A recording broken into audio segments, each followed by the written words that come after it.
Hey, what's up, guys? So in this video, we're going to be taking the time to learn more about the new Nextbase IQ Dashcam. And to help me out with this, we've got a special guest. We've got Sam Lewis, who is the product architect for Nextbase.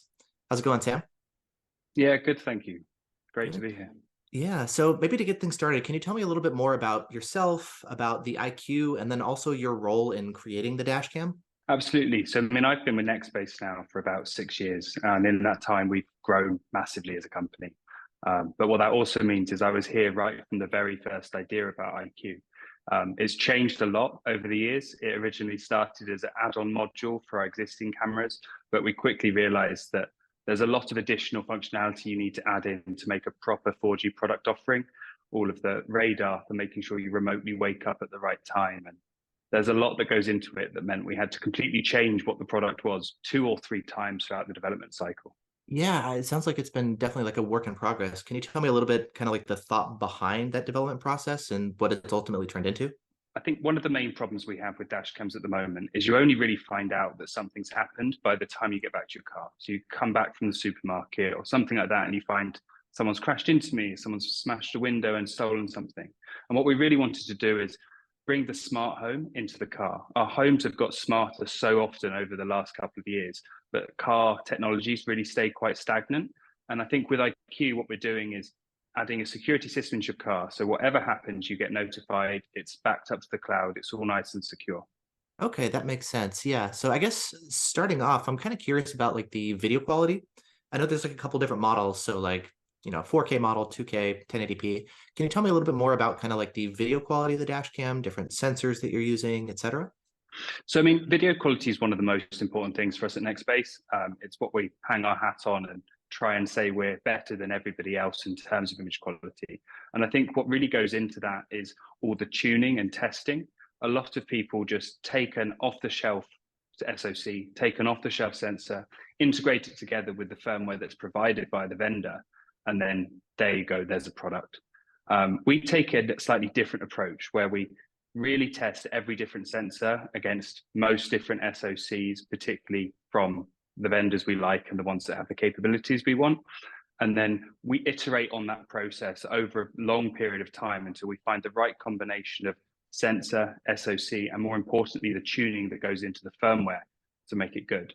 So with IQ, we've got 3 different models: 1K, 2K, and 4K, or 1080p, 1440p, and 4K. Now, this is really just so that we can make a slightly more budget offering. I know the product's already very expensive, and we wanted to have a slightly lower barrier of entry than you have on the 4K model.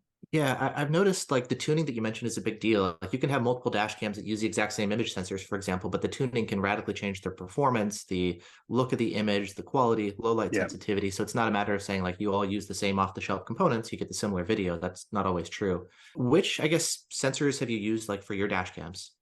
So we use all sorts of sensors from various vendors. We use sensors from Sony, from OmniVision, from Galaxy Core, and lots of others, depending on the price point and the specification we're trying to reach. IQ uses an entirely OmniVision-based sensor lineup. They range from the 8 megapixel sensor in the 4K model, so we get true 4K, no interpolation. That's not something you'll ever find on the Nextbase product. Down to the 1K product, which has even larger pixels and gives you a great image quality even at night.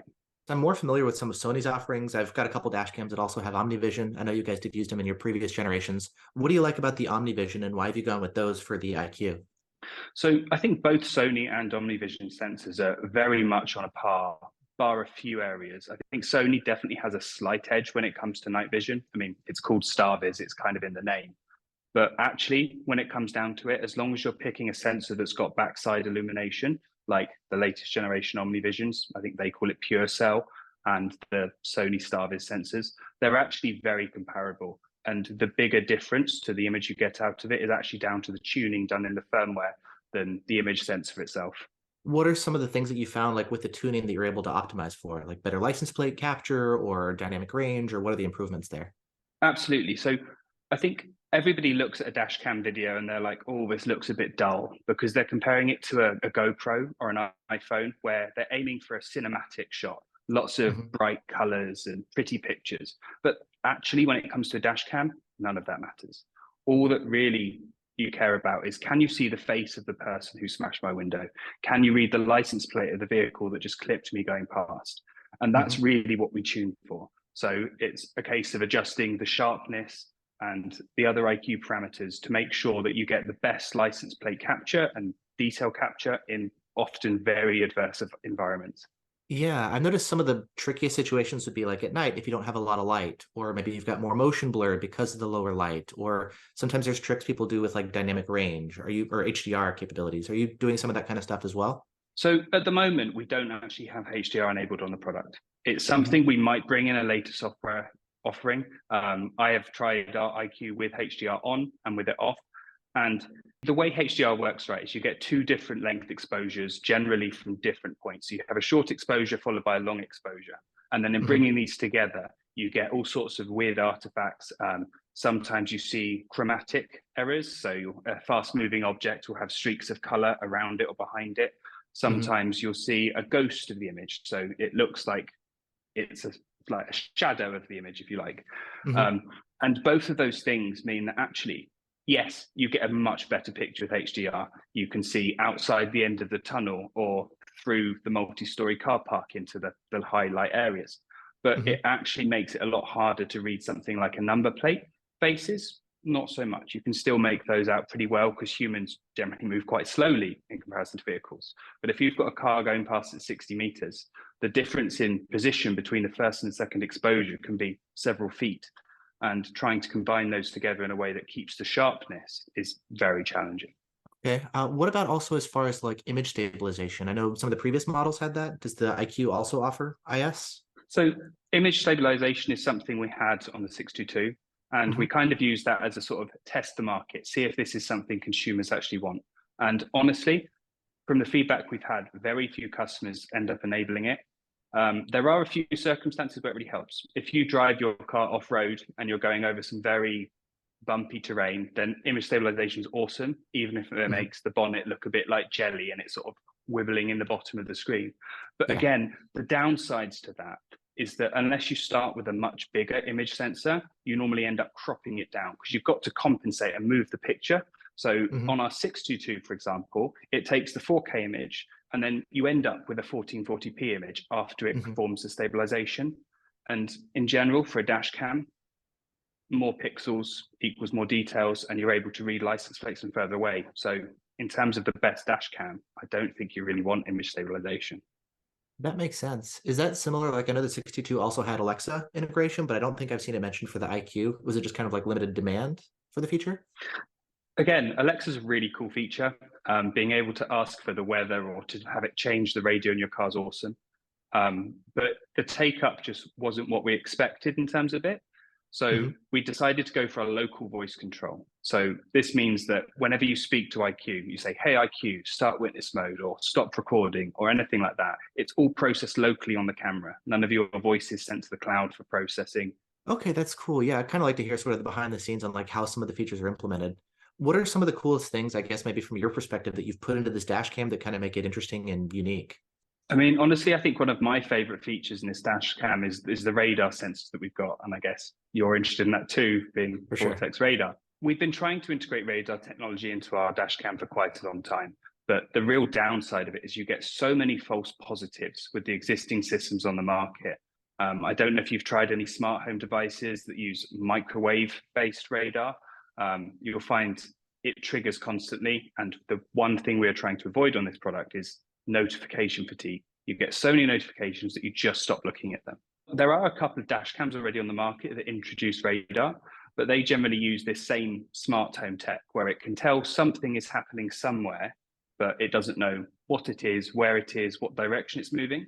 In Nextbase IQ, we've actually got two separate radar sensors on either side of the IQ. So one on the left angled face and one on the right angled face. And they're Mm. both capable of 2D positioning. So rather than something happened somewhere, we can say an object 5 meters away in the eastwards direction is moving away from the car at 5 meters a second. So all of this feeds into the sort of machine learning models that we have that decide whether or not to wake up the camera, and more importantly, whether or not the user should be notified.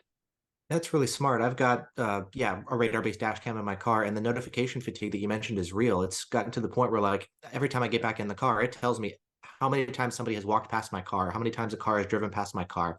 It's completely useless. It's not helpful, and I've just disabled the alerts altogether. So I actually have no idea. Exactly. I have to like just go manually check and like sift through all the footage manually. So being able to better classify different stuff and tell like, is it a threat? Is it an issue? Or even like, do you need to wake up the dash cam and begin recording, which then takes more battery power, so you get less parking record time. Like, I think that's a smart Exactly. idea to do more sophisticated analysis. Yeah, so I mean, you can kind of think of it the same way air traffic control has radar. They can see where the plane is, what direction they're going, and the altitude.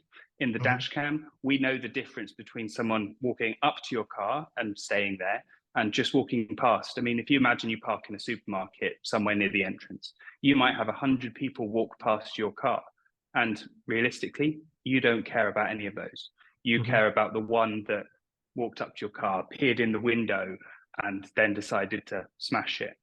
Yeah, that totally makes sense. So as far as like the different radar transmitters, so you said there's like, I guess, two separate ones that go off to the side. So like, is it front, interior, rear, angled? Like, how many transmitters are actually available here?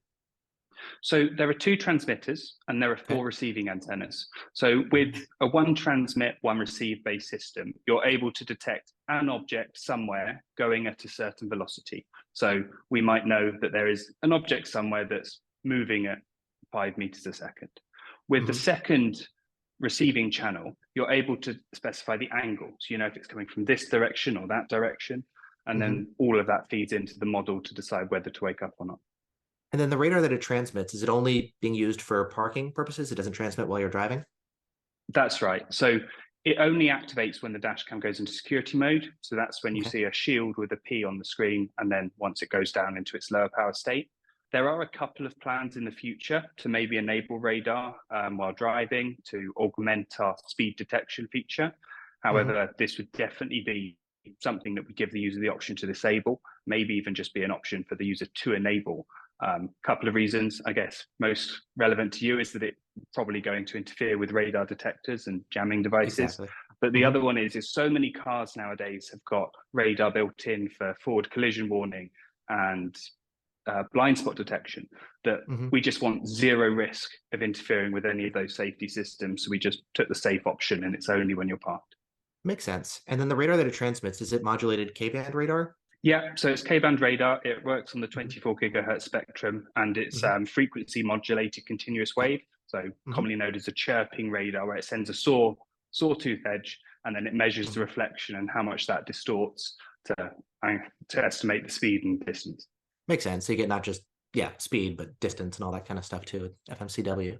Okay, cool. And then how well does the classification work when you're parked? Like as far as, filtering out stuff you don't want, all the 100 people that walk by, like how well can it kind of determine what's actually a threat? Very much what we can detect depends on the size of the object and the size of the reflection. So, Hmm. to a radar sensor, there is very little difference between a can of Pepsi and a person because they reflect about the same amount of radar. So, although we Hmm. know that there is an object moving towards your car at a certain velocity, we don't really know how big the object is, whether it's a car, whether it's a human, whether Hmm. it's a shopping trolley just rolling across the car park. So for that, what happens is if we're unsure, we wake up the main processor, and then we've got some computer vision algorithms that analyze the actual image. Can it see a person? Can it see a car? And all of that feeds into should we now notify the user? For that training process itself, do you basically give it like video feeds that you've seen before and you can tell it this is a person, this is a shopping cart, and then it kind of figures it out on its own? That's right. So we've collected honestly thousands of hours of training data from our product and other products because we started before we even had an IQ to test on. Hmm. And that all gets fed in and processed in the cloud. Actually, we use AWS's compute resource to compute it because it's a huge model that Of course. condenses down very small to be able to run on a dash cam. But it's terabytes of training data that goes into making this sort of thing. And then once you've got it all loaded into the dash cam and it's in parking road mode, like what kind of power draw do you see when it's just operating with radar versus when it wakes up to start doing some of the like computer vision and analysis? So there are quite a lot of different power states on IQ, and this is one of the things that made it really challenging to work on. So I guess the first power state is off. So we've detected that your car battery is too low, and we're drawing probably nanoamps, two, Hmm. three, four, basically doing nothing. The Mhm. next stage is low power security mode, as we call it. So this is when your dash cam screen is off, but it's still actively monitoring the area around you. And there are two modes of this. We run our radar in microwave detection mode, similar to what you've seen in other dash cams and smart home devices. And that consumes a tiny amount of power, around 100 milliwatts per se. It then detects something, anything, anywhere, and it transitions into 2D mode. And in this mode, it consumes about 300 milliwatts, but it's able to tell there's an object here moving towards us, wake up. There's an object moving alongside of us, stay in 2D mode so we can monitor it, but we don't actually need to start recording yet. And then finally, you've got high power mode, which is either security or driving mode. And that uses around 4.5 watts up to 5.5 watts, depending on whether you've got the 1K or the 4K model. And as far as like what that would translate to into how long the dash cam could record while you're parked, whether it's transmitting radar, all that kind of stuff or not, like what do you see as far as parking record times? So, I mean, it's a very difficult question to answer. And it really depends on how big the car battery is and how Mhm. healthy the car battery is. So you could have a massive battery, but it's 20 years old, and really it doesn't have half the capacity that it used to. Um, Based on our 100 milliwatts in low power security mode, we're targeting about 1 week of it running, and that's recording 4, 5, 6 events a day, coming up into its high power state and going down. But this is something that the user can control. They can change their radar distance setting to say, only notify me when something comes up. If they want to use more or less of their car battery, they can adjust the thresholds in the app. Okay, perfect. And then if they wanted, let's say, longer record time and to draw more power, is it compatible with like external dashcam battery packs? Maybe hardwire it? Yeah, so absolutely, it can be hardwired into the car, and that's actually the only option. In the box, we supply OBD and hardwire kits, so it's 4 different fuse taps, which do cover most vehicles. If you find one that it doesn't, let us know, and we'll send you the correct adapter. It's not actually compatible with any external battery packs right now, but it is Mhm. something we're working on. One of the things that IQ needs to do is it doesn't have an accessory wire. So Mm. it doesn't know from the car whether the car's on or off.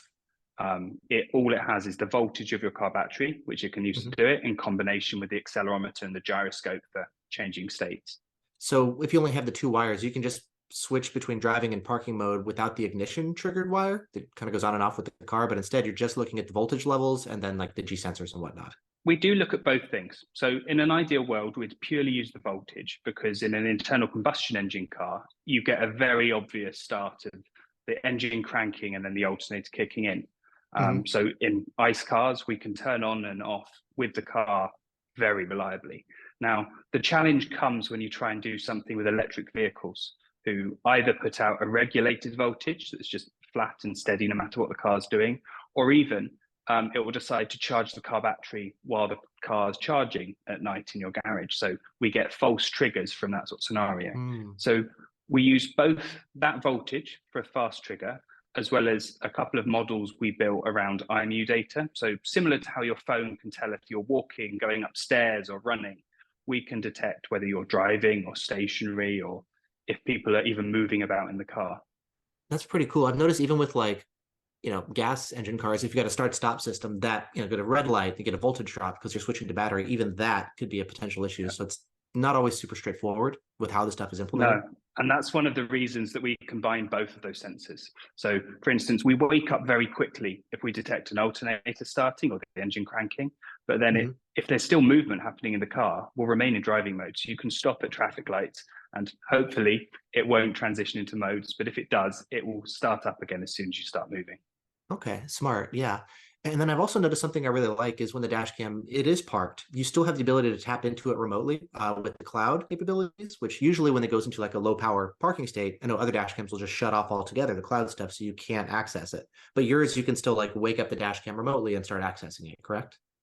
So this was one of the things that was really important to us. And as we sort of went across the IQ journey, we actually had to re-architect the product to make sure this was possible. So we introduced a second processor that is only on when the vehicle's in security mode. So when the car's running and the camera's recording, the LTE module is connected directly to the main SoC. But as it transitioned into a lower power mode, it hands over control of LTE to a microcontroller, which is then able to listen for a remote wake up from the cloud and start the camera back up. So that enables you to live view when the car's off and away from you, transfer files. So let's say you've got home, you've parked your car up, and you've suddenly remembered you want the video of the clown walking past your car earlier. You can wake it up, transfer that file without actually having to go to your car like most dash cams. Yeah, something I've been curious about, I guess coming back to the power draws, I figured if you're having to have it connected to the cloud, even when it's in the low power parking state, it's still going to draw more power. You get less parking record time. How have you kind of like balanced that aspect? So when I was talking earlier about the 100 milliwatts, that is including the LTE. We have worked very hard with our modem partners and with all the different power supplies inside the camera itself to make sure that there's very low quiescent current. And what that means is for that 100 milliwatts, we can not only run the radar and motion detection, but we can maintain this active connection to the cloud, enabling it to be remotely waken up. Okay. And then you mentioned the cloud, like LTE. Have you looked into 5G or is LTE like sufficient as far as transfer speeds, like uploading videos, or how did that come about? So honestly, LTE is more than capable of the sort of bandwidth we're trying to achieve to stream video. In most cases, it really depends if you're up at the top of a mountain or in the middle of a city. But we have tried 5G, but unfortunately, it's just not widespread enough to warrant the extra cost. As you Mhm. probably see in cell phones, it's 2, 3 times the price for a 5G enabled phone versus a 4G enabled phone. And IQ is already an expensive product. We didn't want to make it more expensive, and the 5G only works in big cities or towns. That makes sense. And then as far as I guess like bandwidth concerns, like what kind of videos would be uploaded to the cloud? And then do you do like additional compression to save on data space, or like how does that part work? Yeah, so our camera records effectively 3 versions of what it can see. So you get the full fat 4K, 1440p, 1080p file, which is somewhere between 30 megabits a second and 60 megabits a second, depending on the model. We then record a slightly lower quality, which is great for if you need something to send your insurance company with a bit more detail. But then we have an even more compressed version, which is what you see when you stream to the app or stream via the cloud in a parking mode event or if somebody's hit your car. So where then do the different video files get saved? So the high resolution and the standard definition one gets saved to the SD card, and the stream one is not actually saved anywhere unless it has to go up to the cloud. So Got when it. you're playing back videos from your dash cam after an incident, you can transfer those in either the low or the high quality. But what we really wanted is that when you need to get live into your dash cam or when an event happens, no matter what the bandwidth available to you, it's important we get that video up to the cloud, even if it's not the best conditions. Makes sense. And then kind of like the high quality and the medium quality, so to speak, are there like essentially two Mhm. files saved to the memory card, or does it only save the high That's right. quality and then just converts as needed? It saves both files to the SD card. And in the case of our 4K system with the rear window camera, you actually get 6 files per minute written to the SD card. So that's why it's important to have a good SD card that can cope with those high data bursts going in. 100%. That seems to be one of the biggest issues I see when people start having issues with their dash cams is lower quality memory cards, lower write speeds, Yeah. can't handle higher temperatures, all that kind of stuff. Yeah, SD cards are super important. And one of the things we always get asked is, why do you always recommend your own SD cards? And it's actually quite a hard question to answer. Everybody thinks of an SD card just as a single piece of storage, but in actual fact, inside it, you've got storage and a controller that manages the storage inside of the SD card. It's its own product in its own right. Um, and what you find is that on cheaper SD cards, they don't have any wear leveling. So they'll write to the first part of the SD card constantly. And then when that bit wears out, the entire card is dead. We work very closely with the SD card vendors to enable custom firmware that does a lot better wear leveling and it's tuned for dash cams. In addition to that, when you use one of our cards in the app on both our 2 series cameras and on IQ, you can see the health. So it will tell you that your card is 98% healthy. You've got 10 bad blocks. If somebody was to go and buy like a high endurance dash cam specific memory card on Amazon from like a brand name, would they still be able to get that functionality, or is it just limited to So your the memory SD cards? card would absolutely work. I expect if you buy a high quality, genuine SD card from a reputable manufacturer, then you'll have no problems at all in IQ. But Mhm. unfortunately, because we don't have that integration with the SD card vendor, you won't be able to see the health or how many bad blocks there are on the card. Okay, cool. That actually sounds like a legitimate reason of why somebody might want to buy your card. Like, okay. And then also as far as internal stuff, like, do you know if there's a battery inside or is there a capacitor or how's that handled? Essentially, because IQ is always hardwired into your car, either via the fuse box or the OBD port, there was very little point in adding a battery, because a tiny little battery we had in our product is never going to compare to the car's battery. Of So course. IQ only has supercapacitors. So this Hmm. is in case Great. it accidentally gets unplugged, all the video footage will be safely written to the SD card and you won't end up with any corrupted files. I've seen that in accidents. Like there's a big impact, the cable gets ripped out, and they want to make sure that video file gets Yeah, saved, doesn't get corrupted. Like that's the important clip. So having that a little extra like buffer inside is very helpful. yeah, very important. What about as far as like high heat tolerance? I know there's a lot of components in there. How does it handle like higher heat levels?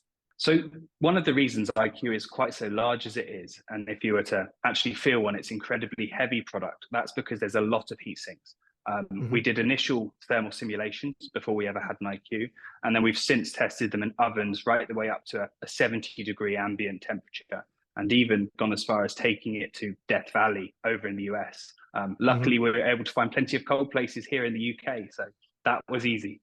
Yeah. But we've tested it all the way down to -10 degrees. We've tested it all the way up to 70 degrees of ambient temperature, and there are thermal cutoffs. So if the camera detects it's getting too hot, it will shut down to save itself. Okay. And then as far as I'm also curious about the cloud capabilities, we talked a little bit about the live streaming. What are some of the other features that a cloud connected dash cam, this one specifically, can offer? I mean, I think one of our really cool features is witness mode. So I think everybody at some point in time has experienced road rage. Hopefully, nothing too serious, but I mean, in the worst cases, you could get assaulted at the side of the road. And what we've done to solve this problem is, I mean, okay, it's not solving road rage, but it will make sure that someone else is with you at that most awful time. So you can say, "Hey, Dashcam, start witness mode." What this will do is it will send a link by SMS and email to a couple of predefined emergency contacts, and they can watch what's happening with you as if they're there. There will be a feature coming very soon which will enable two-way communication between the car. So anybody who watches your witness mode stream can hear what's happening in the car, but very soon you'll actually be able to talk back and contribute to the conversation, go, "Hey, I'm watching, get away from her," or something similar. And I think that's a really, really cool feature. Yeah. And then what about if it's your car, there's nobody in it, like as far as remote access, notifications in case of an impact, like what kind of features do you get if nobody's in the car? Sure. So you, if anything happens to your car, be that an impact or anything like that, you'll get a notification on the phone. The video gets uploaded to the cloud, so it's backed up and it's safe. They could break your window and steal the camera, but you've still got the evidence with you. You can again do a push to talk live view thing. You can say, "Hey, get away from the car! I'm calling the police," and hopefully that'll be enough to deter them. But if all else fails, the video is backed up to the cloud. Are there also like automatic lights that go on if it senses somebody, or like how does that work to notify people? Absolutely. So there's a couple of different options for how an intruder or somebody can be alerted. As soon as the camera wakes up from its low power state, depending on the type of event, it will flash the LED ring around the speaker. I think it's red and white. It depends Mhm. on the incident. And then there is an option within the mobile app itself to set off an alarm. So it's a loud buzzing noise that alerts whoever's near your car or has broken into it that there's something here, you're being recorded. Um, so hopefully that will deter them. And then the cloud connectivity itself, is it always reliant on the LTE or can it connect over Wi-Fi if needed to? At the moment, for launch, it's always connected to LTE, and it Hmm. doesn't connect to your home Wi-Fi or anything. Hmm. It's something we're looking into, and some features around backing up the high resolution videos straight to the cloud. But at the Hmm. moment, no, it's LTE only. Okay. And then also as far as like firmware updates, are those done over the cloud or through the phone or USB or like how does that work? So all of the updates can actually be done two ways. You can either take your SD card in, transfer the file from our website, put it on, put it back in the camera, turn on the camera, and it will do the update, much like all of our existing dash cams and a lot of other brands. But with a 4G connected product, everybody expects to be able to update it remotely, and you can. Now, we don't do automatic updates because we want the user to remain in control. But through our mobile application, you can get a push notification when new firmware is released, decide whether or not you want to install it based on the release notes, fire and forget it. Your camera will then remotely download the file itself, update, and send you another notification when it's complete. Okay, that's pretty cool. I love having that feature actually. Like I've got on some other dash cams and being able to at home just like update without having to mess around with Yeah. buttons on the dash cam or anything. It is very convenient. And then as far as like that 4G LTE connection, what do you see as far as latency? Like if somebody wants to live stream, like how much of a delay is there between what the dash cam is seeing and then what you see on the phone? So again, this is super dependent on both the cellular reception of the dash cam and of the mobile phone. So in a best case scenario, the latency is around 2 seconds, Okay. sometimes a bit lower, sometimes a bit higher, but that's where I'd say it is in good conditions. Now, if your phone's got bad signal or the camera's got bad signal, that can increase. I think the most I've seen personally is around 6 seconds, but it really varies super dependent on the signal and the location. And then as far as the Roadwatch AI, kind of that feature that's upcoming, it'll let you track the speed and distance of other vehicles. Can you tell me a little bit more about that? Like that looks really cool. Absolutely. So it was one of those things that I was kind of amazed how well it worked when I first saw it. So it's Hmm. all computer vision based. So it uses Hmm. the front image sensor at several resolutions. It sort of scales it up and down. It first does detection. So it detects whether it's a car, a person, a bus, or a truck. A few other classes there too. And then it uses a statistical model to determine how far that car's going. So we detect the horizon, we detect the plane of the road. If a car's turning, it has all sorts of completely different things. But using computer vision, we can get a not accurate. I certainly wouldn't want to stand up in court and say, yes, they were absolutely doing this speed, but it will give you a very good indication that yes, this person was speeding, or no, this person was just trundling along doing nothing. How accurate would it be? Like if somebody did want to go to court, I'm sure it wouldn't be like it's not going to be super accurate like police radar or something, but how close can you get to get a general idea of like if they were going too fast or not, that kind of stuff? It depends on a lot of scenarios. So if you're traveling in the same direction as a vehicle and the vehicle speeds past you, it's remarkably accurate within probably a few miles an hour, depending on the actual speed you're going. If the vehicle is moving tangentially in front of you, that's a much more challenging scenario for the dash cam, and particularly a computer vision based way of doing it, because you have a lot more of the fisheye effect towards the outside of the That's frame, true. which has to be accounted to. So it really depends. If it's a lateral movement or straight towards you, then it's very accurate. If the vehicle in question is turning or doing something like that, then it can fade away. And of course, the other thing to bear in mind, because it's all computer vision based, it does depend on how good the image is. Are you driving at night, in the fog, or in rain? The accuracy is going to drop down in that scenario. If it's a nice, clear, bright day and you've got a good view of the car, it's very, very, very good. That's a good point. Yeah. And even as far as like the different directions of travel, I know radar has that issue too with cosine error. So it works great with vehicles moving toward or Mm. away, but if it's moving, yeah, at an angle of 90 degrees, like It's radar it's a very doesn't work well similar there. problem. Yeah, I guess for different reasons, but yeah, that makes sense. And then, wow, this is really cool. There's so much cool stuff like being built in this dash cam. Are there other features that like we haven't talked about that you'd want to share with people? So I guess one of the really cool features that will be coming about the end of the year, hopefully in time for Christmas for everybody, is something called Guardian mode. So quite often you give your car to a valet to park it, or maybe it goes into the mechanic, um, and you don't know what they do with your car. They could be driving it at 100 miles an hour down the freeway, and then you end up getting a ticket through in the mail, or it might get, if it's with the valet, it might just get chucked on the street where anybody could do anything to it. So being able to set speed restrictions and a distance filter, you then get notified if your car leaves the mechanics or if the valet decides to have a little joyride up and down the freeway in your expensive car. So that's really cool, because otherwise you just wouldn't know about it. With a traditional dash cam, if they just unplug it, they'll get away scot-free. But with this 4G connected product, you'll get notified in real time as soon as it detects that happening. That's really cool. Something else, I guess, that we wouldn't know about as the user is how difficult some of this stuff is to implement. So, from your perspective of like actually creating dash cams, what are some of the biggest challenges that you've experienced that maybe you weren't expecting or just in general? I mean, I think in general, the two hardest parts of a dash cam is getting the image quality right and being able to see enough detail to actually make it useful as a dash cam. And then the environment of the car, the temperatures it can reach. I mean, just parking a black car on a hot sunny day, it's easy to reach 100 degrees Celsius on the dashboard before we even start recording. So designing enough thermal capacity inside the product that we can still wake up, we can still record the security event, we can still upload it to the cloud, even when the car's off, there's no AC, it's 100 degrees in outside, and that's incredibly challenging. And that took a lot of thermal design, many iterations of heatsink, and a lot of different lot of different models were created to make sure we can survive those extremes. Makes sense. And then I guess maybe one of my last questions I'm curious about is I know a lot of people they see the dash cam and they get sticker shock with the price tag. It starts around $500 for like the 1080p 2-channel version. And if you go, full 4K 3-channel, you're at $900 here in the US. I know it varies around the world, but like what would you say kind of like justifies the price and who is a dash cam like this for? I mean, I think what I'd say is if you take a look at the component part. So let's take the 4K model. You take a 622, which I think is $350 over in the US. You take your rear window camera, that's another $100. You add cellular connectivity, $200. You add radar, another $100, let's say. You need an SD card, $50. You need a hardwire kit, $30. And by the time you've done all this, you're over 850 bucks.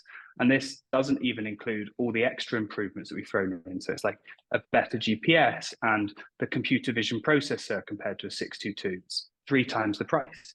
So actually, I think we've done really quite well in bringing down the cost of all these individual components to make it a single unit for $500 to $700. Perfect. That makes sense. Well, thank you so much for taking the time to explain this. It's definitely been interesting and a lot more helpful than like trying to read the information online. You get into a lot of the specifics and the details Yeah, on this. So thanks for taking the time to share this. yeah, my pleasure. Perfect. And if any of you guys want to pick up one of these dash cams, I'll have links in the description to where you can pick up Nextbase's IQ. So yeah, there we go. Thanks so much, everyone. Hope you guys have enjoyed this as well. Take care, Sam. Bye.